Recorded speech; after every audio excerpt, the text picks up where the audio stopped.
l'objectif de ce dispositif qui du coup s'appelle Nature et Culture, qui est mis en place par le département de l'Isère depuis 5 ans avec l'objectif de proposer une autre approche qu'une approche naturaliste pour découvrir des environnements naturels.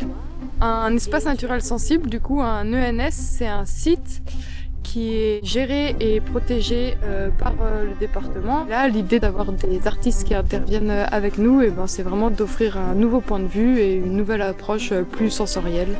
Je ne sais pas si vous avez remarqué, mais il n'y a vraiment que dans les histoires que les animaux parlent le langage des gens. Le reste du temps, mais on ne comprend rien. La Parlotte, c'est une compagnie de spectacles vivants qui travaille plutôt autour des arts du récit, du conte. Nous, on a de toute façon un objectif qui est de faire connaître cet espace naturel et sensible d'une manière un peu différente des autres propositions du département.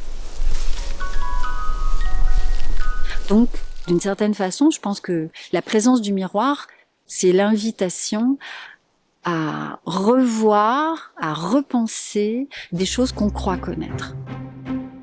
Ce qui est particulier dans la forme, ça a été créé in situ, c'est-à-dire en tenant compte du lieu.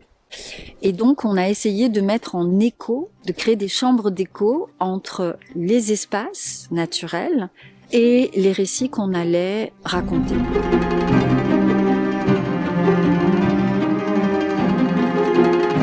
Ça fait appel à moi pour proposer un regard philosophique, sociologique, anthropologique dans cette balade. Donc mon rôle, c'est d'aider les spectateurs, les participants à prendre du recul sur, évidemment, sur les contes qui sont racontés pendant ce spectacle, mais prendre du recul aussi plus largement sur ce qu'on appelle la nature en Occident. Pourquoi on n'a pas de sonar ? Pourquoi on ne peut pas se déplacer à 135 km/h dans le noir sans se cogner comme la chauve-souris ? Et pourquoi on ne sent pas le champ magnétique terrestre comme le rouge-gorge ? Pourquoi on ne sait pas toujours dans quelle direction on va ? Non, niveau évolution, on est mal. On est mal. Ça m'a beaucoup plu. Oui. C'est fabuleux. D'écouter et de se laisser porter.